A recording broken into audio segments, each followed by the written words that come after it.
Bismillahirrahmanirrahim. Alhamdulillahirabbil alamin. Allahumma shalli wa sallim ala sayidina Muhammadin miftahi babi rahmatillah adada ma fi ilmillah salatan wa salaman daimaini bidawami mulkillah wa ala alihi wa sahbihi. Assalamualaikum warahmatullahi wabarakatuh. Ikhwani rahimakumullah, alhamdulillah kita bisa melanjutkan kembali kajian surat Yusuf. Di ayat yang ke-34 Allah Ta'ala menyatakan bahwasannya Allah mengabulkan doa Nabi Yusuf alaihissalam. Fastajaba lahu rabbuhu fasarafa anhu kaidahun innahu huwas samiul alim. Kemudian di ayat yang ke-35 Allah menyatakan thumma bada lahum min ba'di ma ra'awul ayati layasjununnahu hatta hin. Itu yang kita bahas tadi ya. Akhirnya Nabi Yusuf alaihissalam di penjara. Sebelum saya lanjutkan, harus ada satu hal yang kita pahami agar kita tidak salah ya. Agar kita tidak salah. Nabi Yusuf alaihissalam tidak pernah masuk penjara karena melakukan kejahatan. Ya, jadi jangan samakan diri kita dengan Nabi Yusuf alaihissalam. Nabi Yusuf alaihissalam tidak pernah masuk penjara karena melakukan kejahatan. Nabi Yusuf alaihissalam tidak pernah masuk penjara karena melakukan hal-hal yang dilarang oleh Allah Subhanahu wa taala maupun hal-hal yang tidak sesuai dengan ajaran nabi-nabi yang terdahulu. Nabi Yusuf alaihissalam masuk penjara karena fitnah yang ditujukan kepada beliau dan demi menyelamatkan martabat, harga diri Zulaikha dan menteri Mesir saat itu. Karena keberadaan Nabi Yusuf alaihissalam menyebabkan wanita-wanita yang tercantik di dalam istana dan sekitar istana tidak mampu menjaga hawa nafsunya, sehingga Nabi Yusuf alaihissalam harus dijauhkan dari mereka semua. Ya, dijauhkan dari mereka semua. Kemudian sang menteri mengambil langkah yang buat menteri ini langkah yang paling tepat, yaitu tidak membunuh Yusuf karena sang menteri juga sayang pada Nabi Yusuf alaihissalam, dan tidak membiarkan Nabi Yusuf alaihissalam tinggal di istana, karena kalau tinggal di istana fitnahnya tak akan selesai-selesai. Istrinya menteri tidak akan bisa melupakan Nabi Yusuf alaihissalam. Makanya Nabi Yusuf dimasukkan ke dalam penjara. Kita udah bahas tadi siang bahwasannya masuknya penjara ini menurut para ulama juga karena Nabi Yusuf yang minta. Ya, Nabi Yusuf minta ketika berdoa pada Allah Subhanahu wa taala, beliau menyatakan, "Ya Allah, duhai yang Maha mengurusi jagat raya, aku lebih senang masuk penjara daripada harus melayani wanita-wanita tersebut, daripada berbuat yang diharamkan oleh Allah Subhanahu wa taala." Akhirnya Allah mengabulkan doa Nabi Yusuf, dijauhkan dari fitnahnya perempuan-perempuan itu, tetapi sebagaimana ucapannya, Nabi Yusuf dimasukkan dalam penjara. Pelajaran dari siang ini yang penting untuk saya ingatkan sekarang, bahwasannya hati-hati terhadap ucapan-ucapan kita. Karena ucapan itu doa, ya, ucapan itu doa, dan banyak bencana terjadi karena ucapan-ucapan kita sendiri. Ikhwani rahimakumullah, sekarang kita masuk pada ayat yang ke-36 dan 35. Di ayat 35 dikatakan tadi, "Tsumma badalahum", kemudian timbul pikiran pada mereka setelah melihat tanda-tanda kebenaran Yusuf, bahwa mereka harus menjarakannya sampai waktu tertentu. Berapa lama Nabi Yusuf dihukum, di penjara? Para ulama berbeda pendapat. Ada yang mengatakan Nabi Yusuf hukumannya ditetapkan 5 tahun. Jadi awalnya itu hukumannya 5 tahun. Tapi setelah itu berubah menjadi 12 tahun. Ya, semakin lama menjadi 12 tahun. Ada yang mengatakan Nabi Yusuf di penjara selama 7 tahun. Insyaallah kita akan bahas pelan-pelan. Mudah-mudahan barokah buat yang berbicara maupun yang mendengarkan. Ayat 36. Ketika di dalam penjara, diceritakan oleh Allah Ta'ala, wa dakhala ma'ahu sijna fatayan qala ahaduhuma inni arani a'siru khamra wa qala al-akharu inni arani ahmilu fawqa ra'si khubzan ta'kulu at-tayru minhu nabbi'na bita'wilih inna naraka minal muhsinin. Di ayat 36 ini ada beberapa pelajaran. Yang pertama, ada 2 orang yang masuk penjara, dan 2 orang ini pemuda yang waktu masuk penjaranya tidak jauh dari waktunya Nabi Yusuf alaihissalam masuk ke dalam penjara. Siapa 2 pemuda ini? 2 pemuda ini adalah pelayan raja. Bukan pelayan menteri ya, pelayan raja. Yang satu tukang rotinya, yang ahli membuatkan roti dan makan untuk raja. Yang satu yang ahli membuatkan minum untuk raja. Jadi yang satu bagian melayani minum, satu bagian melayani makannya. Karena makanan orang Mesir adalah roti. Keduanya dipenjara karena terlibat rencana kudeta. Ya, terlibat rencana kudeta. Jadi ada yang ingin mengkudeta Raja Mesir saat itu, kemudian dibayarlah 2 orang kepercayaan raja ini untuk membunuh raja. Caranya bagaimana? Dengan disuruh meracuni raja. Yang bagian buat minum, minumannya disuruh ngasih racun.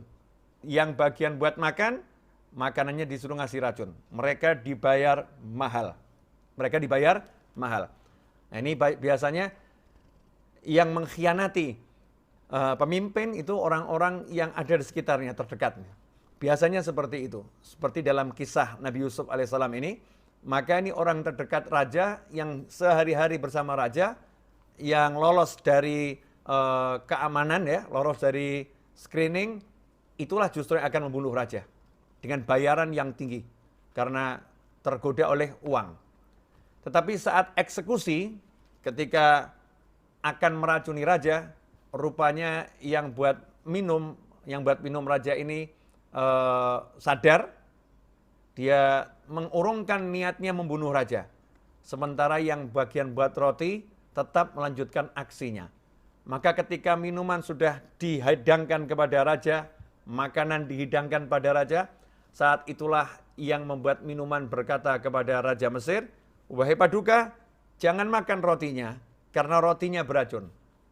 Kagetlah yang buat roti. Loh, teman saya berkhianat nih, kesepakatannya nggak begini.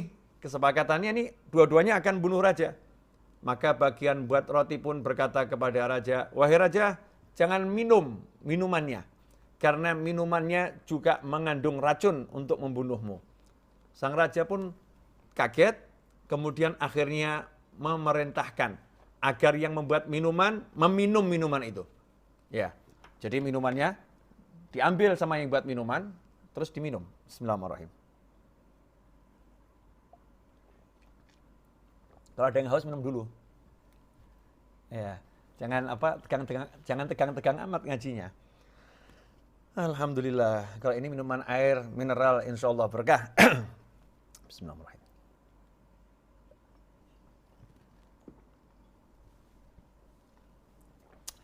Apa yang terjadi? Setelah minuman diminum, ternyata yang minum sehat-sehat saja. Ya, pelayan raja yang ngasih minuman tadi, sehat-sehat raja. Ternyata minumannya tidak beracun karena memang dia sudah membatalkan rencananya. Maka kagetlah yang buat roti. Loh, kok nggak mati dia? Ya dia kok nggak mati. Maka dikasih perintah sama raja, kamu yang buat roti, makan rotinya. Karena dia tahu roti buatannya ada racun, maka dia tidak mau. Lah, saya nggak mau makan roti ini. Saat itulah akhirnya rotinya diambil sebagian sampel, dimakankan pada binatang yang ada di istana, binatangnya langsung mati seketika. Akhirnya kedua orang ini walaupun yang satu tidak meracuni, tetapi sudah terlibat rencana pembunuhan raja. Kedua-duanya dijebloskan ke dalam penjara bersama Nabi Yusuf alaihissalam. Ini biar kita paham duduk persoalannya tentang 2 orang ini. Mungkin selama ini kita baca surat Yusuf nggak paham. Cuman tahu tentang mimpi 2 pemuda yang ada dalam penjara, tapi nggak tahu latar belakangnya. Ikhwani rahimakumullah. Kemudian dikatakan di sini di ayat 36, Qala ahaduhuma, salah satu dari kedua pemuda tadi berkata, sesungguhnya aku bermimpi, aku melihat diriku menyiapkan minuman. Ya, melihat diriku menyiapkan minuman. Kalau kita baca di ayat 36, minumannya di situ memeras anggur ya. A'suru khamra. Khamr. Memeras khamr, anggur. Haramnya minuman keras ini kan di zaman Nabi Muhammad SAW. Jadi di umat Islam itulah khamr diharamkan. Ya, dan pengharamannya bertahap. Jadi ini kita bicara syariat nabi-nabi yang terdahulu. Aku bermimpi memeras anggur. Khamr, sesuatu yang memabukkan. Dan yang lain berkata, aku bermimpi membawa roti di atas kepalaku. Sebagiannya dimakan burung. Yang satu cerita, saya mimpi, saya bawa roti di atas kepala saya. Kemudian rotinya itu sebagian dimakan sama burung. Berikanlah kepada kami takwilnya, sesungguhnya kami mandang engkau termasuk orang-orang yang berbuat baik. Nah ini ikhwani rahimakumullah. Jadi Nabi Yusuf alaihissalam di penjara bersama keduanya sudah hidup cukup lama. Ya, keduanya mengenal Nabi Yusuf alaihissalam ini orang baik. Yusuf ini membantu siapapun, ramah pada siapapun. Di penjara humble orangnya. Ya, orang yang sangat sederhana, orang yang ringan tangan untuk membantu siapapun. Orangnya baik, murah senyum. Sehingga kedua orang ini ketika bermimpi merasa butuh penjelasan arti mimpinya apa, cari orang yang pas. Siapa yang kira-kira tepat untuk bisa menakwilkan mimpi kami? Ini pelajarannya. Kalau kita punya mimpi, jangan sembarangan ceritakan mimpi kita kepada orang lain. Cari orang yang pas. Hanya ceritakan mimpimu kalau harus diceritakan pada orang yang muhsinin, minal muhsinin. Orang yang baik. Orang yang baik itu bagaimana? Yang sholat, ya, orangnya puasa, orangnya taat pada orang tua, orangnya akhlaknya bagus. Yang ciri-ciri kebaikan tampak pada dirinya secara zahir. Orangnya baik, cari orang yang baik, boleh kita ceritakan mimpi kita kepada orang tersebut. Kemudian yang kedua, bahwasanya Nabi Yusuf alaihissalam memang pakar, ahli takwil mimpi. Ini termasuk mukjizat Nabi Yusuf alaihissalam. Ya, salah satu mukjizat Nabi Yusuf alaihissalam adalah mampu menakwilkan mimpi-mimpi yang pelik. Mimpi-mimpi yang susah ditakwilkan, Nabi Yusuf mampu. Nah buat kita tidak boleh sembarangan menakwilkan, menafsirkan mimpi kita ataupun mimpi orang lain. Itu ada ahlinya. Ya, ada ahlinya. Jangan ngomong menurut saya kelihatannya nggak boleh. Mimpi bukan untuk mainan. Ya, mimpi bukan untuk mainan. Mimpi itu sesuatu yang sakral kalau benar karena minal mubasyirat. Bagian dari sisa-sisa kenabian. Jadi terputus wahyu, tapi kalau mimpi masih jalan. Ya mimpi masih jalan, Allah berikan kepada hamba-hambanya yang soleh, hamba-hamba pilihan Allah Ta'ala sebagai petunjuk dari Allah Subhanahu Wa Ta'ala. Makanya tidak boleh kita sembarangan menafsirkan mimpi. Suatu ketika Sayyidatuna Aisyah radhiyallahu ta'ala anha datang seorang wanita tanya tentang arti mimpinya. Karena wanita itu suaminya lagi pergi berjihad, maka Sayyidatuna Aisyah menakwilkan bahwasanya mimpi itu artinya suamimu akan meninggal.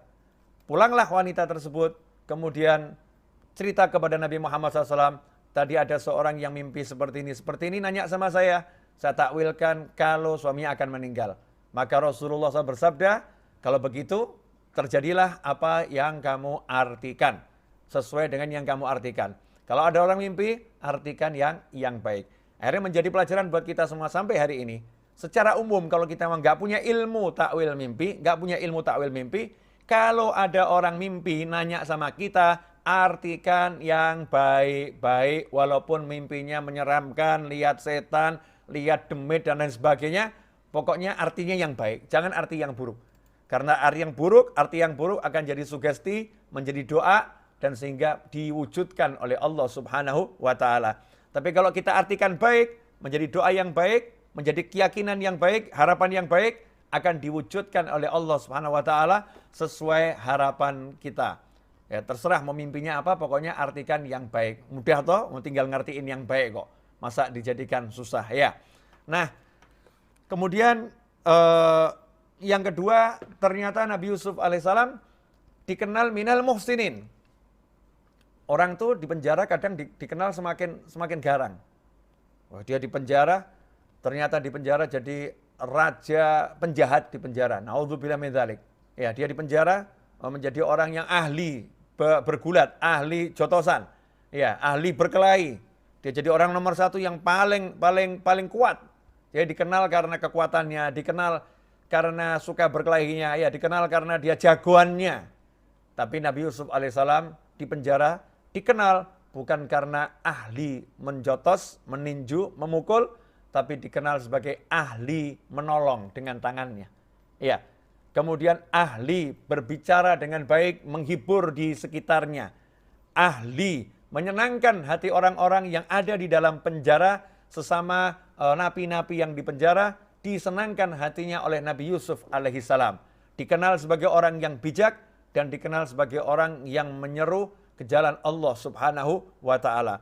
Di dalam penjara, Nabi Yusuf tidak pernah bergeser. Ya, sebagai hamba Allah yang taat, tidak pernah mengeluhkan kondisinya, selalu menjalani kehidupannya persis seperti di luar penjara, yaitu taat pada Allah, berbuat baik kepada siapapun, dan mengabdi pada Allah subhanahu wa ta'ala. Ini sesuatu yang luar biasa, beda dengan kita. Ya, saya katakan beda dengan kita gini loh. Kita ini kok baru kena sakit sedikit aja itu sholatnya ngendor. Jangankan kena musibah yang seperti itu, naudzubillah min dzalik, musibah kecil, sakit gigi gitu aja dah. Sakit gigi. Itu biasanya sholatnya berjamaah. Begitu sakit gigi punya alasan. Aduh, males nih jamaah nih. Punya alasan. Ngendor. Sakit gigi, anaknya mendekat. Bukannya disayang, oh anak sini, anaknya datang sayang. Ayah, bukannya dipeluk. Tapi anaknya mendekat, langsung jawabannya kasar. Ayah lagi sakit, jangan dekat-dekat. Pusing ayah, suntuk ayah. Sikap kita itu berubah dengan cepat begitu ada musibah pada diri kita. Tapi Nabi Yusuf alaihissalam musibahnya besar, difitnah, dimasukkan penjara, beliau tetap humble, baik, tetap bisa akhlaknya mulia, ibadahnya nggak kurang. Seharusnya itu yang kita contoh dari kisah ini, apapun keadaannya, ibadah nggak boleh kurang. Ya, ibadah nggak boleh kurang. Itulah yang dilakukan oleh hamba-hamba Allah yang soleh, dimanapun berada, apapun kondisinya, hubungannya dengan Allah subhanahu wa ta'ala tidak pernah rusak atau berkurang, justru semakin bagus. Ya, justru semakin bagus. Ikhwani rahimakumullah. Kemudian Nabi Yusuf alaihissalam sebelum menakwilkan mimpinya, mimpi kedua orang tadi, Nabi Yusuf pun menunjukkan kepakarannya. Jadi orang itu kalau mau meyakinkan orang lain, ya ada orang nanya, biar orangnya yakin, ya tunjukkan kemampuannya.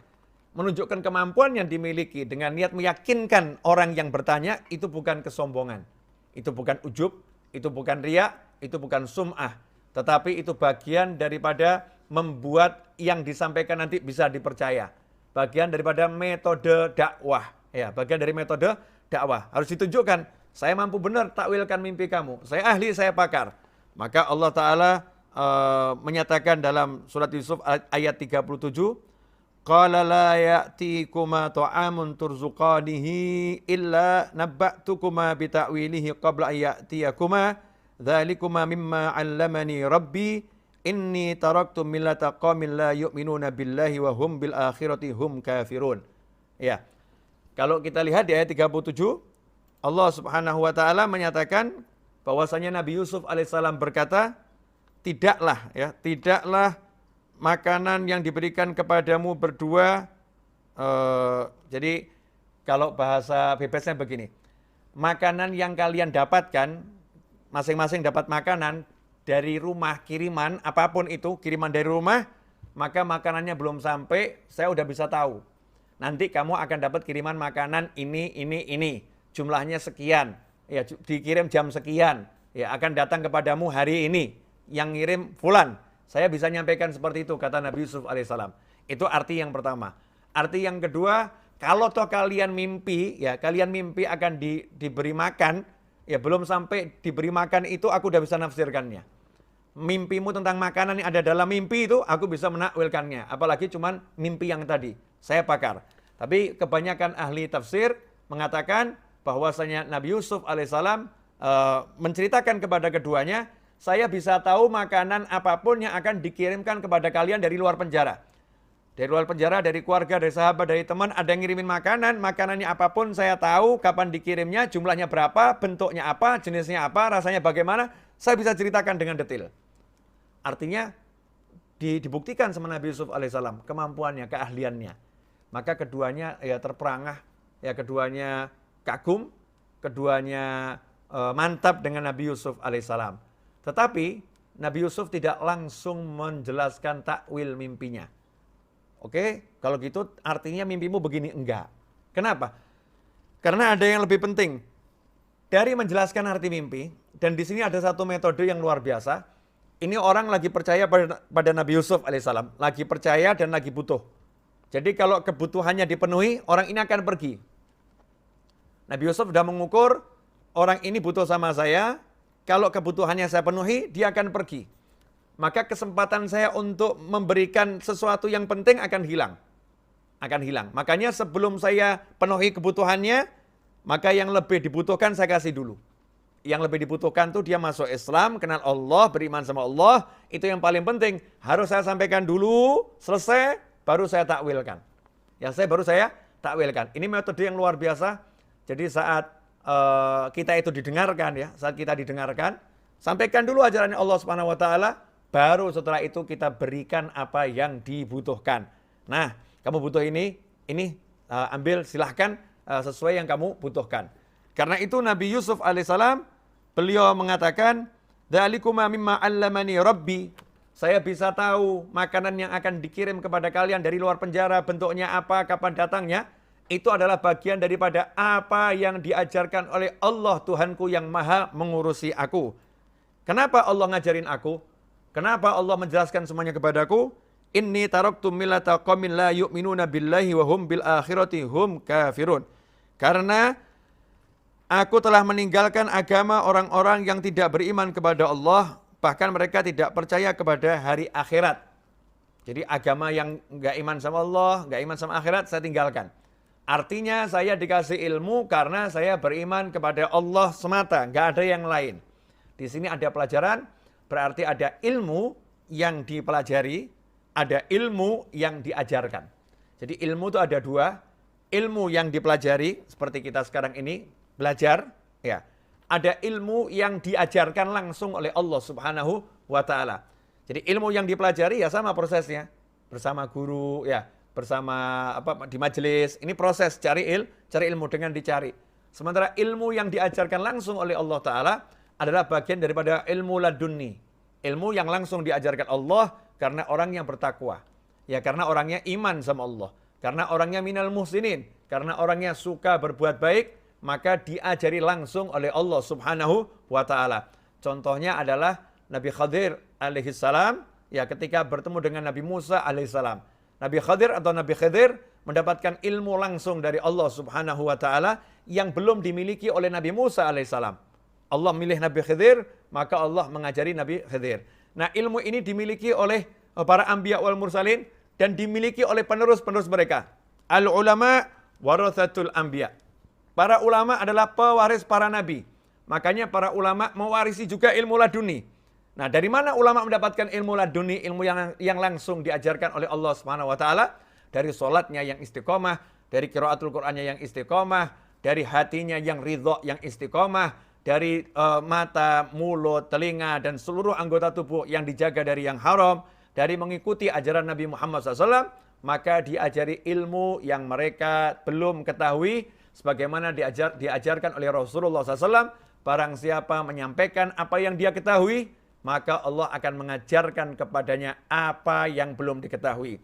Berdasarkan itu, maka ilmunya kalamullah, ilmu Al-Quran gak ada habisnya. Ya, maknanya Al-Quran gak ada habisnya. Karena hamba-hamba Allah yang soleh ketika belajar tafsir, setelah belajar tafsir, nanti Allah Ta'ala akan memberikan ilmu-ilmu baru ke dalam hatinya. Allah akan berikan pemahaman yang baru ke dalam hatinya, yang pemahaman ini sesuai dengan Al-Quran dan kalam atau sabda Nabi Muhammad Sallallahu Alaihi Wasallam. Karena itulah para ulama haus akan ilmunya ulama yang lain. Para ulama haus akan ilmunya hamba-hamba Allah yang lain. Karena beliau-beliau paham Ada hamba-hamba yang langsung diajari oleh Allah Subhanahu wa taala, ada hamba-hamba yang langsung diberi ilmu oleh Allah Subhanahu wa taala. Karena itu kita nggak boleh kalau belajar kita berprinsip saya udah pernah dengar, saya udah pernah baca, saya udah pernah lihat. Ya, karena Allah akan mengajarkan apa yang belum pernah kamu dengar, apa yang belum pernah kamu lihat, apa yang belum pernah kamu baca. Itu akan Allah ajarkan ketika mau belajar. Ketika kita mau belajar, kita mau cari, nanti Allah akan ajarkan langsung kepada kita. Dengan syarat kita minal muhsinin. Orang yang baik, orang yang iman, orang yang takwa, orang yang amal soleh, zahiran wa batinan.